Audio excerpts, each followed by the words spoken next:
تو وہ جب اپنا موزہ لے کے آئے تھے جو سانپ بن گئے تھے، جب انہوں نے رسیاں پھینکی تھی تو جو حضرت موسیٰ علیہ السلام نے جب عصا اپنا پھینکا تھا تو وہ اژدہا بن گیا تھا اور کھا لیا تھا انہوں نے سارے سانپوں کو. تو جادوگروں کو فوراً سمجھ آ گئی تھی کہ اوہو یہ جادو نہیں ہے، کیونکہ ان کے پاس پیک آف دا پیک جادو تھا نا. تو اب یہاں پہ دیکھیے تو انہوں نے کیا کہا، فلما جاءہم، جب آیا ان کے پاس حق تو انہوں نے کہا کہ یہ جادو ہے، تاکہ لوگوں کو نہ لگے کہ یہ کوئی ایسی بات نہیں، اس کی اہمیت ختم کرنے کے لیے.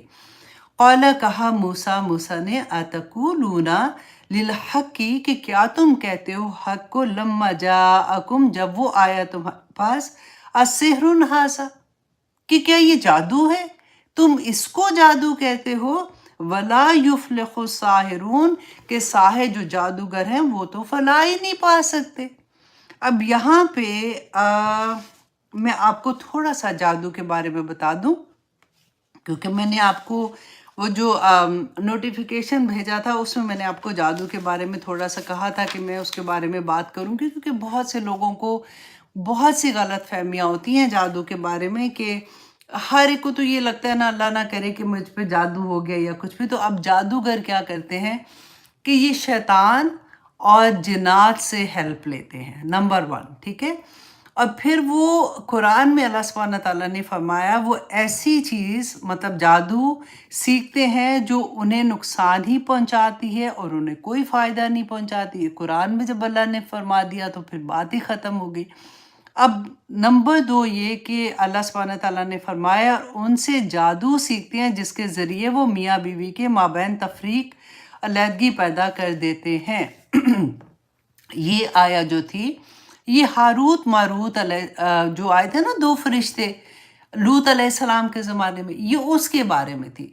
کیونکہ اللہ سبحانہ تعالیٰ نے، اب ہمارے ذہن میں یہ آتا ہے کہ فرشتے جادو سکھا رہے ہیں، تو اللہ سبحانہ تعالیٰ نے کیوں جادو سکھایا، جو کہ کر ہی رہے ہیں کہ وہ میاں بیوی کے اندر تفریق ڈال رہے ہیں. یہ اس قوم کی آزمائش تھی. اور یہ فرشتے جو ہیں وہ اللہ سبحانہ تعالیٰ نے بتایا کہ جب لوگ ان کے پاس سیکھنے آتے تھے تو یہ کہتے تھے کہ ہم سے نہ سیکھو، ہم تمہارے لیے آزمائش ہیں، رائٹ. تو سیکھتے کیوں تھے؟ اب دیکھیں یہ کتنی بڑی بات ہے کہ میاں بیوی کے اندر تفریق کرنے کی وجہ سے، اور کیوں تفریق ہو جائے، تاکہ وہ گھر ٹوٹے گا تو پھر کیا ہوگا کہ اس کے جو بچے ہیں نا اس گھر کے وہ بکھر جائیں گے، آنے والی پوری نسل تباہ ہو جائے گی. کیونکہ جس گھر میں جیسے طلاق ہو جاتی ہے، بچے ہوتے ہیں یا ہسبینڈ فوت ہو جاتے ہیں، تو بچے دیکھیں جب گھر ٹوٹتا ہے نا تو جو بچے ہیں نا وہ بیچارے بہت تکلیف میں آ جاتے ہیں. لیکن یہاں پہ جو اللہ سبحانہ تعالیٰ بتا رہے ہیں کہ وہ جادو سے کیا کر رہے تھے. اچھا اب آگے انشاءاللہ آپ کو بہت اچھے سے سمجھ آئے گی. اب تو ہمارا کویسچن یہ ہونا چاہیے کہ کیا جادو اثر کرتا ہے؟ تو اب یہ دیکھیے قرآن میں اللہ سبحانہ تعالیٰ نے فرمایا کہ وہ کسی کو اس جادو سے نقصان نہیں دے سکتے سوائے اللہ کے حکم کے. تو اب ہم کیا سوچیں کہ کیا اللہ سبحانہ تعالیٰ حکم دیتے ہیں کہ جادو کا اثر ہو جائے یا یہ بیمار ہو جائے یا پاگل ہو جائے؟ تو ایسا نہیں ہے. اللہ سبحانہ تعالیٰ نے، رسول اللہ صلی اللہ علیہ وسلم نے فرمایا، ترمذی کی حدیث ہے، یہ بات جان لو کہ اگر ساری امت بھی تمہیں، اللہ سبحانہ تعالیٰ فرماتے ہیں کہ اگر ساری امت بھی تمہیں نقصان پہنچانے کے لیے اکٹھی ہو جائے تو وہ تمہیں نقصان نہیں پہنچا سکتی سوائے اس کے جو اللہ نے تمہارے مقدر میں لکھ دیا ہے. مقدر میں لکھ دیا ہے نا. تو مقدر میں اگر لکھا ہوا ہے تو آپ نے کتنی دفعہ میں نے آپ کو یہ پڑھایا نا کہ تقدیر جو ہے، ہماری دعا جو ہے نا وہ تقدیر سے لڑ پڑتی ہے. تو دعا کا ہتھیار تو اللہ نے دے دیا.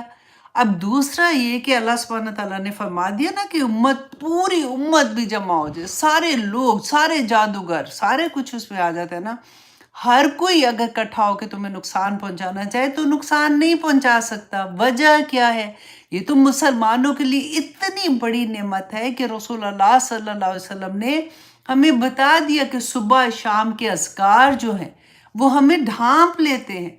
اب دیکھیے وہ آپ کو یاد ہے نا، میں نے آپ کو ابو ہریرہ کا قصہ سنایا تھا کہ رسول اللہ نے ان کو جو مال غنیمت تھا اس کے اوپر ان کی حفاظت کے لیے رکھا تھا، اور آخر میں جو تھا کہ وہ جن آتا تھا تو اس نے کہا کہ اچھا تم مجھے چھوڑ دو، میں تمہیں ایک بات بتاتا ہوں کہ اگر تم آیت الکرسی پڑھو گے تو وہ پھر جنات تمہارا کوئی نقصان نہیں کر سکتے۔ تو جب بتایا رسول اللہ کو جا کے صلی اللہ علیہ وسلم کو، تو انہوں نے کہا کہ کمبخت جھوٹا تھا لیکن بات سچی کہہ گیا۔ تو سارا کچھ تو ہمیں پتہ ہے۔ رسول اللہ صلی اللہ علیہ وسلم نے فرمایا تھا کہ رات کو اور دن کو کیا کرنا، آیت الکرسی پڑھنی ہے، پھر معوذتین پڑھنی ہے، قل اعوذ برب الناس، قل اعوذ برب الفلق 3 دفعہ پڑھنی ہے، ہاتھ پہ اپنے چھو ایسے پھونک مارنی ہے، اور پھر جہاں جہاں آپ کا ہاتھ جاتا ہے اپنے اپنے کر دینا ہے، پھیر دینا ہے۔ حضرت عائشہ رضی اللہ عنہ کا یاد ہے نا کہ آخری وقت میں جب رسول اللہ صلی اللہ علیہ وسلم بیمار تھے، بہت زیادہ وہ نہیں کر سک رہے تھے، تو وہ کرتی تھی اور پھر ان سے کہتی تھی کہ آپ مار دیں، اور پھر وہ اپنی ہاتھ جو ہے وہ سارے پھیر دیتی تھی۔ اب میں اپنے یوزلی جب ہم ایسی باتیں پڑھتے ہیں تو ذرا تھوڑے سے ایسے ہوتے ہیں نا جو ماڈرن قسم کے اسلام کی طرف آتے ہیں، تو مشکل کیا ہوتی ہے، اگر آپ ان کو بتاتے ہیں نا تو دے آر ویری انٹو کہ یہ غلط کام ہے، یہ نہیں کرنا، بدعت نہیں، یہ غلط ہے، وہ ایسے والی چیزیں ہوتی ہیں، الحمدللہ وچ از گڈ آلسو۔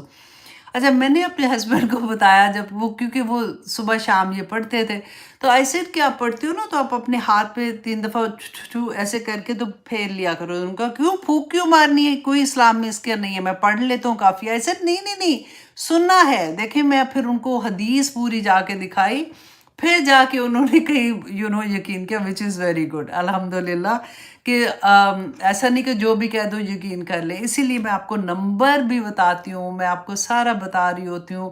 آپ انٹرنیٹ پہ بھی اگر جاتے ہیں، آپ ایک لفظ بھی وہ لکھ لیتے ہیں تھوڑا سا شروع کا، تو آپ کی پوری حدیث نکل آتی ہے۔ اور قرآن 360 آئی تھنک اس کا ایپ جو ہے، امیزنگ ایپ ہے، اس میں بھی آپ کو بہت سی ہیلپ مل جاتی ہے، اسپیشلی جو اسٹوڈنٹ آف نالج ہیں ان کے لیے آسانی ہوتی ہے۔ اچھا جی، اب دوسرا آگے جا کے دیکھیں کہ جادوگر جو ہے اس کی خصلت کے بارے میں متفقن علیہ حدیث ہے۔ متفقن علیہ اس کو کہتے ہیں جو بخاری اور مسلم دونوں میں ہوتی ہے، کہ رسول اللہ صلی اللہ علیہ وسلم نے فرمایا کہ شیطان اس جادوگر کاہن کی زبان پر جھوٹ چڑھا دیتا ہے، اور وہ اس کے ساتھ مزید 100 جھوٹ ملا کر بکنا شروع ہو جاتا ہے۔ اور رسول اللہ صلی اللہ علیہ وسلم نے فرمایا تھا کہ جس نے جادو کیا اس نے شرک کیا۔ اچھا جی، اب یہاں پہ ایک اور سوچنے کی بات ہے کہ جادوگر کا وہ لوگوں سے شرک کیسے کرواتا ہے۔ اب دیکھیے ہمارے ارد گرد بھی آپ دیکھیں گے بہت سے لوگ ایسے ہوتے ہیں جو ہم پتہ ہے ویک کہاں پہ ہوتے ہیں، جب ہم کسی مشکل میں آ جاتے ہیں، اسپیشلی جب ہمارے لو ونس بہت بیمار ہوتے ہیں، ڈاکٹرز جواب دے دیتے ہیں، اس وقت آنیسٹلی ٹیسٹ کا وقت ہوتا ہے۔ وہ ٹیسٹ میں ہم آ کے کئی دفعہ بالکل فیل ہو جاتے ہیں۔ پھر ہمیں جہاں بھی امید لگتی ہے نا کہ کسی نے نیبر نے بتا دیا، کوئی پتہ لینے آیا تو اس نے بتا دیا کہ دیکھو تم پتہ فلاں جگہ پہ جاؤ تو وہ ایسے کرتے ہیں، تو وہ یہ دم درود کرتے ہیں، وہ یہ دیتے ہیں، وہ یہ دیتے ہیں، اس سے یہ ٹھیک ہو جاتے ہیں، اور پھر وہ اس وقت اس طرح کی چیزوں میں مبتلا ہو جاتے ہیں۔ اب یہاں پہ دیکھیے کہ وہ کرتے کیا ہے جادوگر، کہ وہ اپنے پاس آنے والے لوگوں کو غیر اللہ کے نام جانور ذبح کرنے کا حکم دیتے ہیں، کیونکہ انہوں نے تو شیاطین کو خوش کرنا ہوتا ہے نا، اور وہ لوگوں کو وہم یہ ڈالتے ہیں کہ آنے والا جو بھی ان کے پاس ہوتا ہے نا، اس کے وہ بیماریاں اور اس کے حالات وہ جانتے ہیں، جو کہ وہ جنات سے ہیلپ لے کے وہ ان کو بتاتے ہیں، تو ان کو جو جاتا ہے نا اس کو ٹرسٹ ہو جاتا ہے کہ دیکھا ان کو کیسے پتہ ہے کہ میں نے ایسے کیا، ان کو کیسے پتہ ہے، اور وہ جب کچھ چیزیں میچ کرتی ہیں تو پھر وہ 100% ان پہ ٹرسٹ کرنا شروع کر دیتے ہیں اور اپنا ایمان بھی واپس ضائع کر کے آ جاتے ہیں۔ اب دیکھیے کہ ان کا کام کیا ہوتا ہے کہ میاں بیوی میں جھگڑا کرانا اور اولاد میں وہ کرنا، وہ میں نے آپ کو پہلے بھی بتایا۔ اب ایک حدیث ہے کہ رسول اللہ صلی اللہ علیہ وسلم نے فرمایا کہ جو شخص کسی جادوگر یا کاہن کے پاس آیا اور اس سے کوئی بات پوچھی، کاہن کے پاس گیا، اس سے کوئی بات پوچھی اور اس کی بات کو سچا سمجھا، کہ یہ جو کہہ رہا ہے وہ ٹھیک ہے اور اس کی تصدیق بھی کی، تو اس نے رسول اللہ صلی اللہ علیہ وسلم پر نازل شدہ دین و شریعت کے ساتھ کفر کا ارتکاب کر دیا کہ وہ مسلمان ہی نہیں رہا۔ اور جادوگر کی سزا کیا ہے؟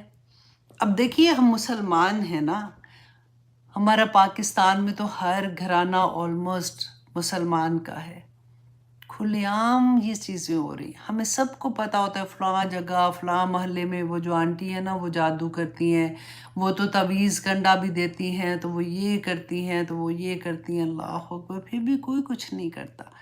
اب دیکھیے حضرت عمر رضی اللہ عنہ جو تھے، وہ کہتے ہیں کہ وہ میں آپ کو حضرت عمر کہا کہ جب وہ کسی گورنر کو بھیجتے تھے نا تو حکم نامہ یہ جاری کرتے تھے کہ ہر جادوگر مرد اور عورت کو قتل کر دو۔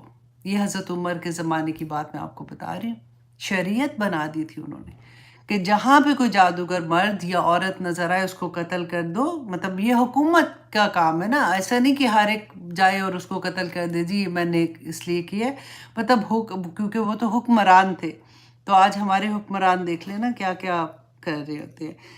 قرآن پاک میں اللہ سبحانہ تعالیٰ نے سورۃ البقرہ آیت نمبر 102 میں فرمایا، اور وہ جانتے تھے کہ جو شخص ایسی چیزیں مطلب جادو وغیرہ کا خریدار ہوگا، جو جادو کرے گا یا جادو سیکھے گا، تو اس کا آخرت میں کچھ بھی حصہ نہیں ہے۔ پھر بھی کوئی سنتے ہیں، تو اس لیے میں نے سوچا تھا کہ یہ بھی جہاں جہاں جو ٹاپک آتا ہے وہ تھوڑا سا آگاہی ہو جاتی ہے تو ہمارا الحمدللہ آسانی ہو جاتی ہے ہم لوگوں کے لیے کہ ہم کسی کے سامنے بات کرتے ہیں تو ہمارے پاس وہ آیات بھی ہوتی ہیں، ہمارے پاس احادیث ہوتی ہیں۔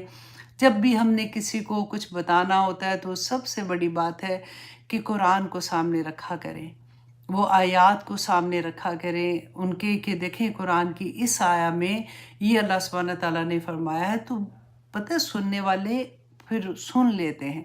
اگر صرف ہم اپنی بات کرتے ہیں نا تو پھر مشکل ہو جاتا ہے۔ اچھا جی، اب آئیے آیت نمبر، کیا ٹائم ہوا ہے؟ 49، ہاں ابھی تھوڑا سا ہے، 10 منٹس ہیں۔ آیت نمبر 78، آیت نمبر 78 سورہ یونس۔ اللہ سبحانہ تعالیٰ نے فرمایا قالو، انہوں نے کہا کہ انہوں نے فرعون نے اور اس کے مالا جو اس کے سردار تھے، انہوں نے اجیتنا کہ کیا تو آیا ہے ہمارے پاس، لتلفتنا تاکہ تو پھیر دے ہمیں، عما وجدنا علیہ آباءنا کہ جس پر ہمارے آباء و اجداد تھے، تو اس لیے ہمارے پاس آیا کہ تو ہمیں اسے پھیر دے۔ آج بھی یہی بات ہے، آج بھی یہی بات ہے۔ میں اپنی ذات میں دیکھوں، آپ اپنی ذات میں دیکھو، ہمیں جب کوئی کچھ کہتا ہے تو ہمیں کتنا غصہ آتا ہے کہ کیا مطلب ہے ہم یہ نہ کریں۔ امی تو ہم نے تو ساری وہاں، میری تو نانی بھی ایسے کرتی تھی، نانا بھی ایسے، ہمارے گھر میں دادا دادی بھی ایسے ہی کرتے، پھوپھیاں بھی کرتی ہیں، خالائیں بھی کرتی ہیں، تو تمہیں کیا نیا دین ہے؟ وہ تو اتنے نیک تھے ماشاءاللہ، تہجد گزار بھی تھے، تو اگر ان کو نہیں پتا تھا تو تمہیں یہ نیا دین سکھانے آگے چلو جی، ایسے کہہ کے ہم بالکل ایسے کر دیتے ہیں۔